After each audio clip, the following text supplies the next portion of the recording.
انترکتیکا د نړۍ هغه سیمه چې 98% برخه په یخ او د واورو په کنګلونو پوښل شوې ده. دا د واورو او یخونو داسې معمولي کنګلونه نه دي، بلکې د دې واورو او کنګلونو ژوروالی تر شاوخوا 2 کیلومتره پورې رسیږي. د دې سیمې سخت او خطرناک اقلیم ترڅنګ لرېوالی لامل دی چې د نړۍ دا لویه سیمه تر ټولو لږه لیدل شوې او څېړل شوې سیمه بلل کېږي. د دې سربیره انترکتیکا ته د نړۍ تر ټولو لویه وچه صحرا ویل کېږي. دا سیمه دومره لویه او پراخه ده چې تر 14 میلیونه کیلومتره مربع پورې رسیږي. په دې معنی چې د انترکتیکا په دې لویه او پراخه وچه صحرا کې د افغانستان په څیر 21 هیوادونه په بشپړه توګه ځایږي. خو اوس یو پوښتنه چې پیدا کېږي هغه دا وي چې له شاوخوا 2 کیلومتره یخونو او واورو څخه ډکې دې سیمې ته صحرا ولې ویل کېږي؟ ځکه د صحرا یا وچو په یادولو سره موږ ته تر ډیره داسې وچې او ګرمې دښتې په تصور کې راځي لکه دا. نو بیا څنګه له واورو ډکه انترکتیکا ته هم وچه صحرا ویل کېږي؟ دا ځکه چې دلته د کلنۍ باران اندازه نږدې 0 ته رسیږي او ډیره وچه هوا لري. د یخونو دې پراخې او سپینو له واورو ډکې سیمې کې هیڅ انسان نه اوسیږي او هم هیڅ نباتي شینوالی شتون نه لري. د دې سیمې د تودوخې درجه تر -93 سانتیګریډ پورې رسیږي. د انترکتیکا لاندې او باندې داسې رازونه پټ دي چې تر اوسه پورې نه دي سپړل شوي، هغه که په دې ځای کې د سمندري حیواناتو رازونه دي او که لرغوني تاریخي ځایونه. انترکتیکا داسې ښکاري لکه د نړۍ وروستۍ څنډه چیرې چې طبیعت خپل تر ټولو سخت قوانین مسلط کړي دي. بلکې انترکتیکا زموږ له نړۍ دومره لرې سیمه ده چې له نن نه 200 کاله مخکې حتی د ځمکې په نقشه کې شتون نه درلود. ځکه یو خو تر 13مې پیړۍ دا سیمه هیڅ یوې واکمنۍ نه وموندلې، له بلې خوا چا به هم چې د انترکتیکا د څېړلو هڅه کوله یا به تر رسیدو د مخه بې پایلې شول، یا به هم دې سیمې ته په رسیدو به له داسې وچو او سړو توپانونو سره مخ شول چې حتی د ډیرو ژوند به پکې پای ومونده. د انترکتیکا په دې لویه وچه باندې د دې سیمې شاوخوا ټولو ځواکمنو هیوادونو د خپل کنټرول لاندې راوستو هڅه کړې. اوس د دې لویې صحرا لاندې دي داسې څه چې دا هیوادونه پرې بیا خپلې دعوې کوي او د لومړي ځل لپاره دا صحرا وموندله. چا دا ټول به نن ورځې په دې ویډیو کې ګورو. که تاسو دا فکر کوئ چې ګواکې یو ورځ به د انترکتیکا ټولې واورې او کنګلونه ویلې شي، نو به موږ د نړۍ یوه لویه برخه او د دې سیمې اصلي جغرافیه بڼه ووینو. نو د دې ورځې راتګ شاید هیڅ امکان نه لري، ځکه د نړیوالو یخونو او واورو معلوماتي مرکز معلوماتو په اساس که چیرته د انترکتیکا ټول کنګلونه او واورې ویلې شي، نو د نړۍ ټول سمندر به 200 فوټه لوړ شي. په دې معنی چې په انترکتیکا کې دومره واورې او یخچالونه دي چې په ویلې کېدو سره به د نړۍ لوی وچې ډوبې شي. په داسې حال کې چې د انترکتیکا د لوی وچې د لومړي ځل لپاره د موندنې دعوه برتانیه کوي، خو بله خوا روسیه دا دعوه ردوي او وایي چې دا سیمه لومړی دوی موندلې. خو په حقیقت کې د دې سیمې په اړه نن څخه زرګونه کاله د مخه د مشهور یوناني ستورپوه ټولو لخوا د شتون نظریه ورکړل شوې وه. خو دا یوازې یوه نظریه وه. ټولو په دې باور وو چې د ځمکې شمالي قطب ته په کتو سره دا اټکل یقیني کېږي چې جنوبي قطب به هم یوه لویه وچه لري او دا دواړه قطبونه به د یو بل هندارې وي. د پیړیو په تېرېدو کې انترکتیکا کشف کولو لپاره د ډیرو څېړونکو لخوا هڅې وشوې، خو مخکې له دې چې دې کنګل شوې لویې وچې ته د هغه وخت په پیچلو وسایلو ورسیږي، د شرایطو له سختېدو لکه سمندري طوفان د یخ زیاتېدو به دې ته اړ کړل چې له نیمې لارې بیرته راوګرځي. د دې پلټنو په لړ کې لومړی شخص چې د انترکتیک سرکل څخه تیر شو برتانوي څېړونکی جیمز کوک و. جیمز کوک په کال 1915 کې د انترکتیکا ساحلي یخچالونو ته خورا ورنږدې شو او څو ځله یې هڅه وکړه چې د یخچالونو تر شا وچې ته ورشي. خو له انترکتیکا څخه 130 کیلومتره لرې د یخو کنګلونو سخت اقلیم او خطرناک شرایطو له امله اړ شي چې له ورنږدې کېدو لاس واخلي او سیمې ته ور داخل نشي. جیمز کوک د انترکتیکا وچه په مستقیم ډول ونه لیدله، خو د دې سیمې د پراخو یخچالونو راپور یې ورکړ او هغه په خپله خاطره کې ولیکل چې دې سیمې ته شاید انسانان د تل لپاره لاسرسی ونه لري.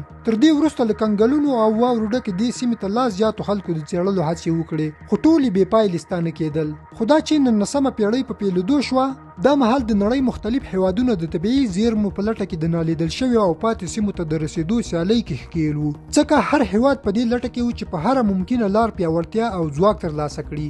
همدا و چې روسیې د دې هیواد 2 سمندري افسرانو میخایل لازاریف او پیټر بلینګزهاوزن ته په کال 1820 کې امر وکړ چې په ټوله نړۍ کې د داسې هیوادونو یا سیمو پلټنه وکړي چیرې چې نوي کشف شوي، ترڅو دوی طبیعي زیرمو ته لار پیدا کړي.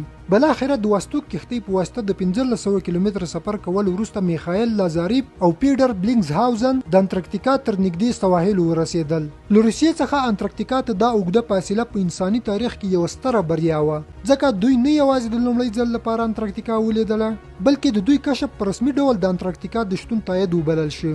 خو دا سفر دومره اسانه نه و. تر دې وروسته د نړۍ ډیرو ځواکمنو هیوادونو دې ځای ته د څېړنیزو سفرونو هڅې پیل کړې. دې سلسلې جریان درلود چې په کال 1900 1911 کې برتانوي څېړونکي رابرټ فالکن سکوټ له خپل ټیم سره د انترکتیکا مستقیم د داخلېدو پلان په کار واچو.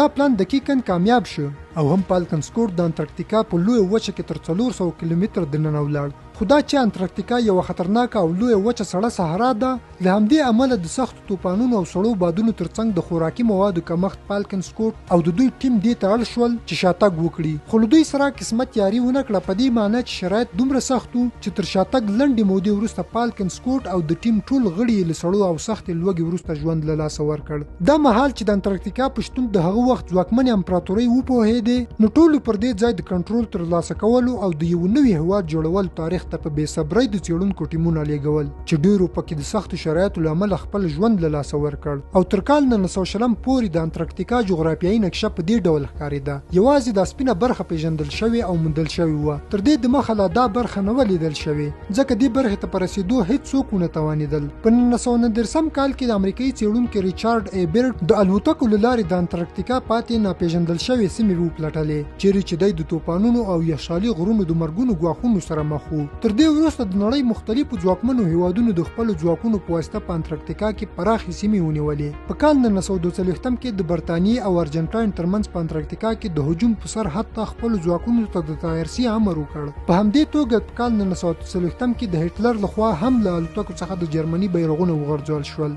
تر څو دا سیمې خپلې وبلي.